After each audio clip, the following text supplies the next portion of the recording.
be joined by Jack Beezer, who's VP of Product at Exinity, and Tom Kemp, one of the team leads at Client Server.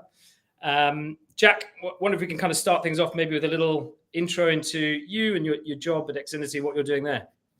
Yeah, sure. So I've been working in fintech and in particular retail trading for just over 10 years. Been at Exinity for the last year or so, and sort of look after the future value proposition side of their trading platform there. Awesome.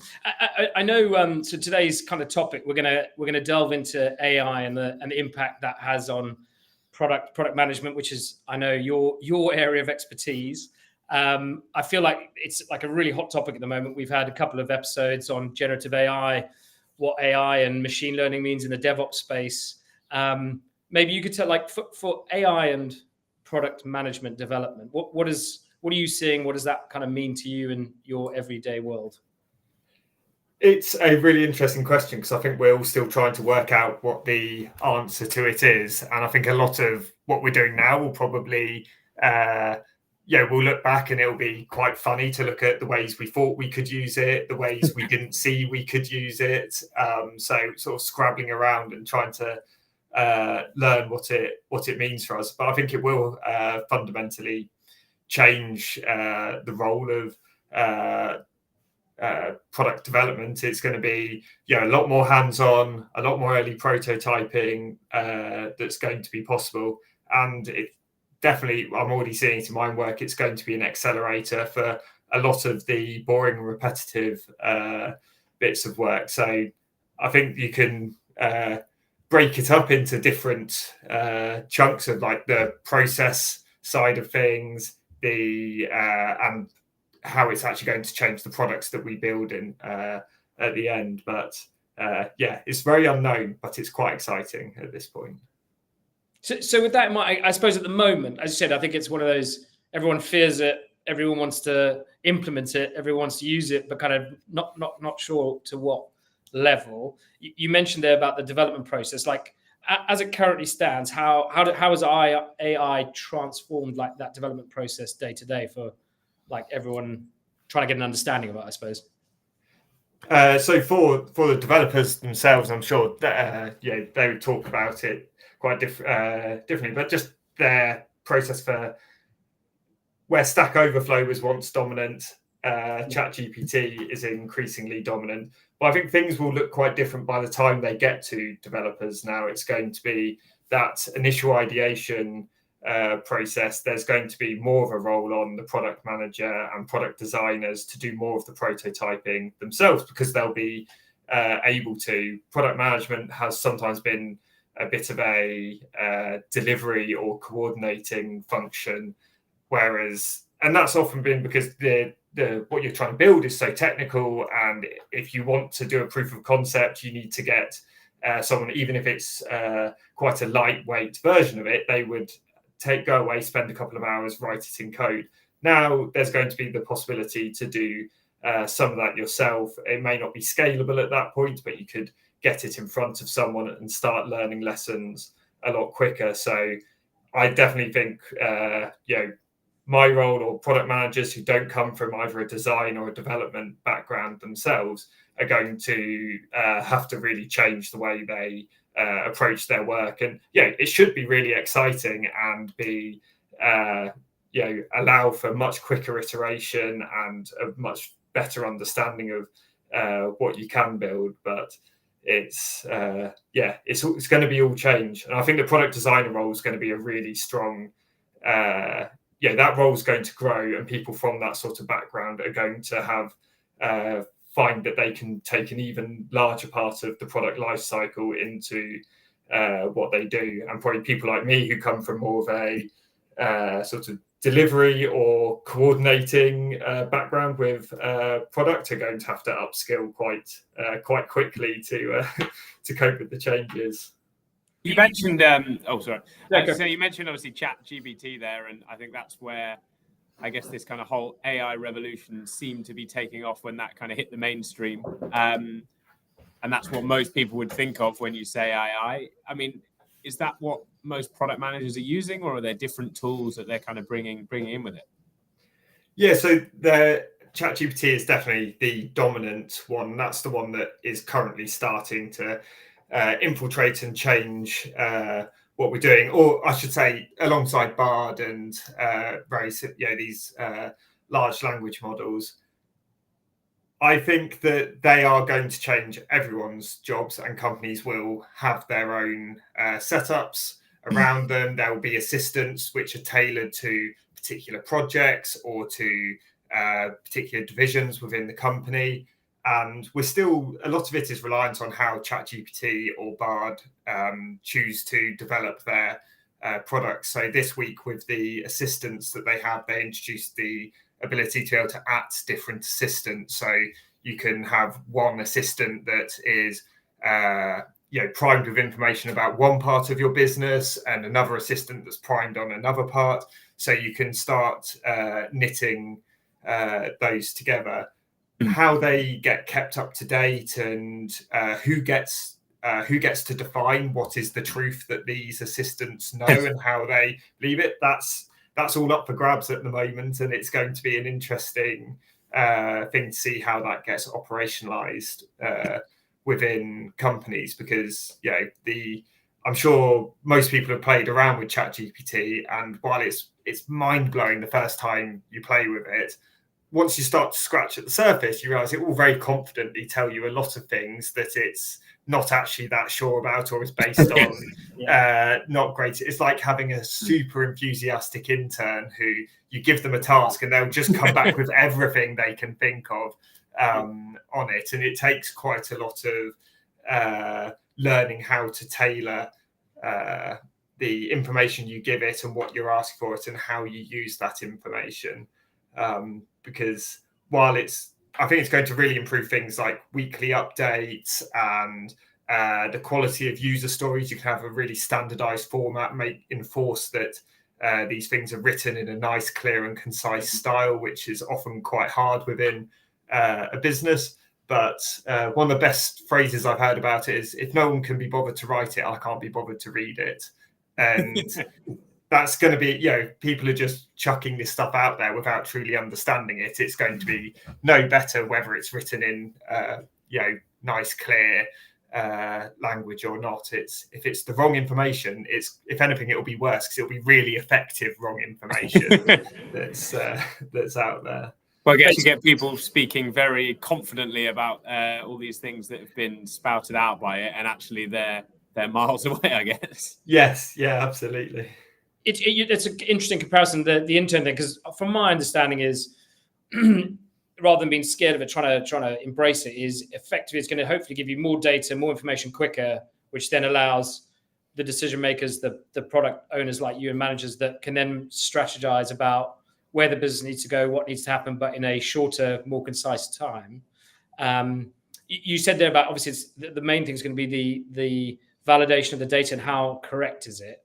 How do you see that evolving? The people input it. You're going to have teams that sit between ChatGPT and product owners, or as you said, are product owners just going to have to become far more technical, far more analytical, understand that? What change do you see there?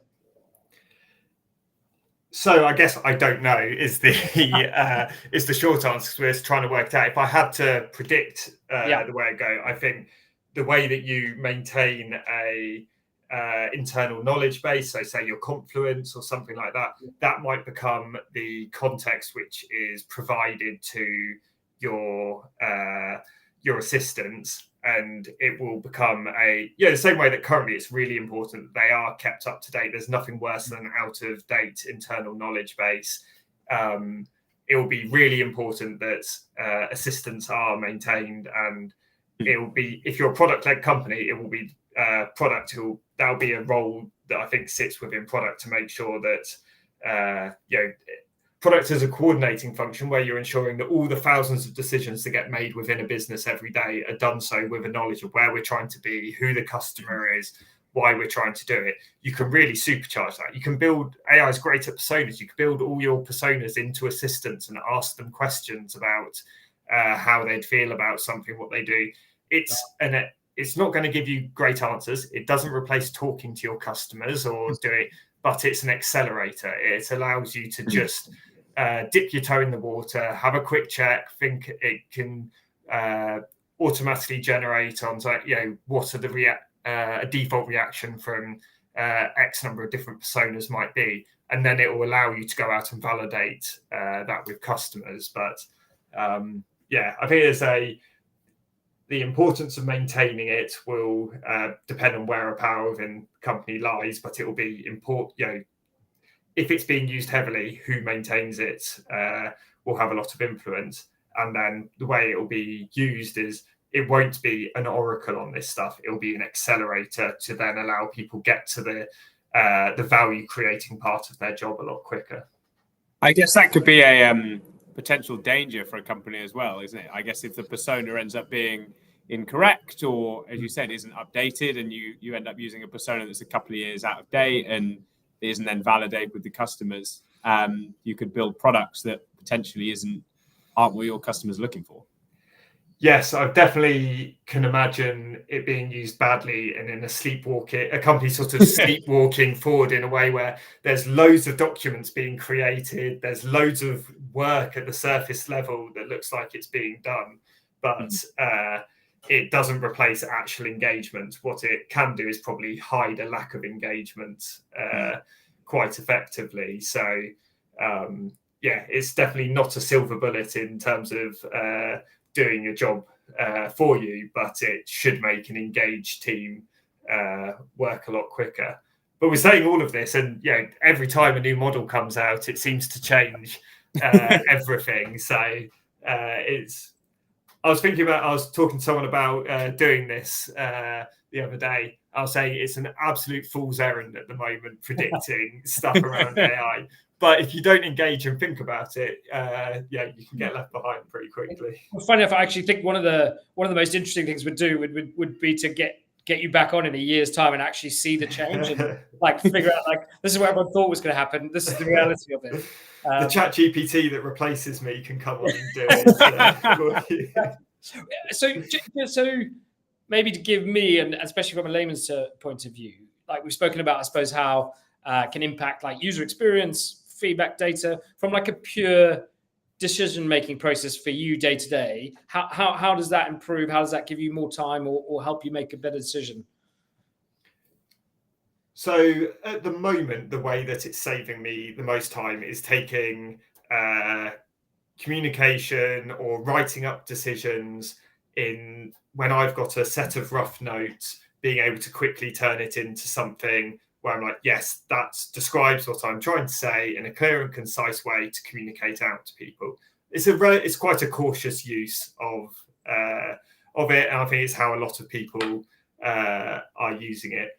What we're trying to do at the moment is build out these assistants internally that can then share knowledge and context and help keep everyone in the same direction. But that's much more experimental, and the actual processes around that, I don't know how it will end up, as I was saying. But also workshops as well have been changed a bit. I used to spend a lot of time in workshops where you would have translating data from one format to another while everyone sat around and you'd on Miro with a load of sticky notes to try and get them all into the correct format for the next stage of the workshop. AI can really quite quickly translate information from one format to another, from say a problem statement into a how might we statement, and it can reword all the sort of rough notes that you put down for solutions, so you're not ruining the flow as you go. It can then tidy those up into something quite useful. You still have to go back. It doesn't replace going back and reading them and checking that it's not fundamentally changed the meaning of them. But I think improving the clarity of the work produced and documenting it, so it's much easier to go back at any point in the future and discover what we thought at the time. That's probably where it's adding the most value and saving the most time. And I'd imagine also, no doubt, giving you back time to think about bigger picture bigger, more sort of impacting decisions on a business or a product rather than looking at it from the granular perspective. Yeah, absolutely. I think it should allow people to concentrate on the value adding part of their job a lot more. You want your product people spending more time thinking strategically, thinking about how we can solve problems in a different way. It is not a great use of a product manager's time if they spend the whole of their Thursday preparing documents to keep stakeholders up to date. What you want is an ability for stakeholders to easily see the work that's happening at any time in a way that's useful to them. So if you can have it so it's automatically creating reports for them, that is a great use of everyone's time. You can have it in the tone of voice that works for them. You can have it in a way that talks to the correct level and with the correct detail. That makes sense. Do you feel like, I know we might be potentially predicting further into the future here, but do you feel like AI could kind of get to a point where it can do some of that strategic thinking as well? Like, for example, if you put into an AI, this is our customer problem, suggest 4 ways that we might solve it. Do you think it could be capable of providing that type of insight? Absolutely, and it absolutely can do that. It's I've played around with that quite a bit, and it will come back with quite sensible stuff. So, for example, in the world of Forex trading, there's loads of context online about the problems and the challenges that Forex traders have, and it has all of that context, and it can play it back to you in any sort of format that you want. But it doesn't think outside the box. It's very much it's coming back with if you put a load of industry experts in the room and ask them to come up with a list of what are the challenges for that persona, they would find all of those things very quickly. But it's at your fingertips. So a product manager entering a new problem space would be able to quite quickly work out what is the received wisdom in this area. What do people... you don't have to go trawl all the forums or go and interview loads of internal stakeholders to just get a brief overview. You can probably get that instantly. So it's that accelerator function again. But is it going to come up with interesting and unique ideas? I would be surprised. The talk is that GPT-5 will have much more creativity and be able to think more laterally, and it's not just connecting things it already knows. It could then reach new solutions. But that is on the very predictive side. I think where it may have more impact is with split testing, though, and being able to interpret data from that. So if you have a really good split testing system, your A/B testing all the new features that you have out there, especially on the really mundane stuff like color, wording, these sorts of things, it could keep generating and running these tests within quite small confines to really hyper optimize forms or something like that. So it could continually be changing wording, font size, fonts, color, all these things to just see what comes out best. And you wouldn't necessarily have to set up each test yourself. You probably wouldn't want that at a large product level, but I think for a lot of these smaller things, it could do a lot in the background without constant babysitting.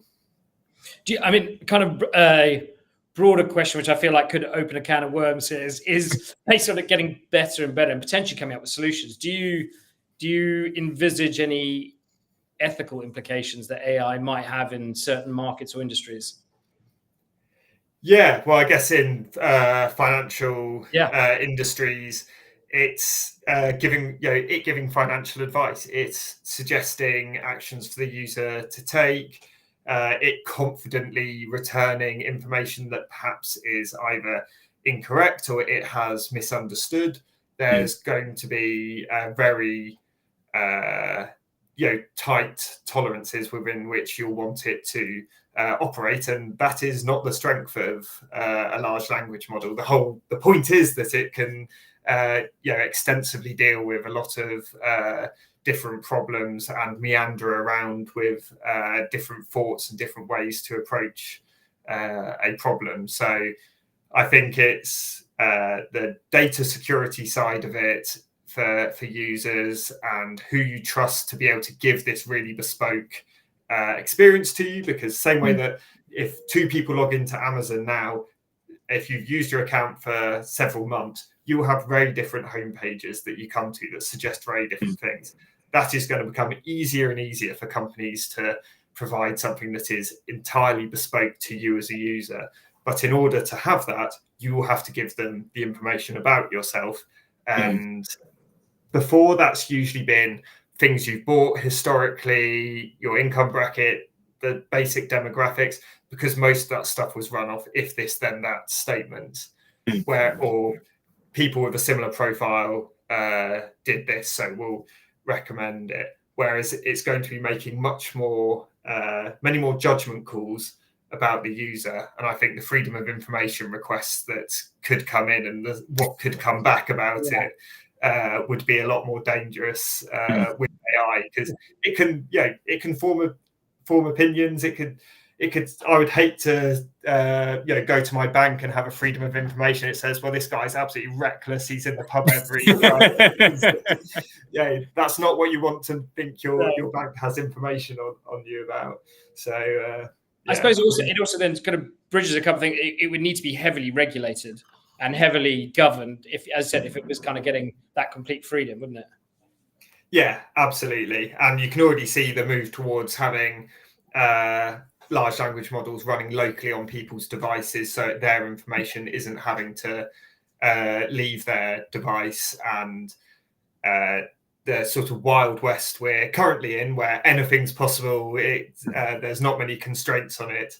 It seems hard to see that continuing forever. So what we're doing now is there's still a lot to be shaped by the rules and regulations and just the features that these companies choose to add into these AI models that are out there. Well, I guess there could also be a problem if you've got this one AI language model. Let's say you've got 5 different FX brokerages feeding in information and all of their kind of things from their different sets. As a centralized, I suppose they've got all the information. Like they would be the most well-armed people to go out and redo that in the best possible way. And I guess maybe. Well, I think that companies are going to run their own large language models. I think that is inevitably the way it will go. You will have your own proprietary version of a ChatGPT equivalent that's trained on all of your data and has the context of all of your data. And then you might have abilities to call out to OpenAI or Bard or whatever other service you want to use. And there'll probably be specialty services which have context of different areas. So I don't think the future will be a single instant. It will be a case of having an orchestration piece that you can then talk into, and it can contact different areas which have different levels of access and permission. So there's going to be a lot more. The architecture will be, I think, will be set up around agility to access all these different models, and companies that have got really nice, clean, API-driven architecture for all of their information are going to be in a great position to make the most of it. It's if your data's easy and securely available, then implementing these sorts of things will be a lot easier. That makes sense. And so businesses aren't too worried about their data then being used and siphoned off for different uses that they're not intending it to be. Yes, I think most companies have already introduced a rule of no putting any data into OpenAI, and I think it's only going to get stricter. Let's. I'm conscious we've kept you for a while, so and it's one of those conversations we can talk about forever, and I think it's the what ifs rather than what's been with AI. And I don't want to put you on the spot and go, can you give me your prediction for what AI is going to shape? I think maybe a better question in terms of the audience that watches us and the people we engage with. If you were giving advice to a you starting your career in product now, like what would you suggest they need to look into, be inquisitive about, find out about to be a successful product owner, product manager in the evolving world of AI and where it's going? I think the main thing is to just get stuck in and use it, because it's not going away. It's going to be here, and it's going to be part of our jobs. We're still learning, and it's still evolving how it's going to be used. So probably stay clear of anyone who gives real hard and fast outlooks on exactly what's going to happen. But it's being able to actually use it and be at the vanguard of it and it's probably the most exciting place to be. But the big difference compared to the advice, that's always, I think, sensible advice about most things, but specific to AI and how it's going to change product management, it will be a willingness to get stuck in and get your hands dirty is going to be much more important. I think it's always been the hallmark of a good product manager, but even more so, there'll be much more scope to actually go and do that in the future. Well, maybe if it's okay with you, Jack, I would like to maybe 12 months down the line get you back on, and as long as a ChatGPT sort of bot hasn't taken over your job, that's like where it's gone. Which I think probably would be the more interesting, viewpoint. Having had, as you said, no one really knows how it's going to impact us, but I feel like it's going to be more and more involved in our everyday decision making, everyday product development, everyday, however it impacts us. But maybe, absolutely, that would be great. Yeah, that'd be great fun. It would be funny to look back and see what's come to pass, and what the fact that we're probably all still working on the same projects in 12 months time, and just a little bit more AI powered. But that's usually the sad reality, isn't it? It's sort of it's far more interesting, the actual reality of it. Look, I really appreciate your time today. It's very kind of you to give up your free time, and obviously to all our viewers, look forward to you joining us on the next episode of Talking Tech.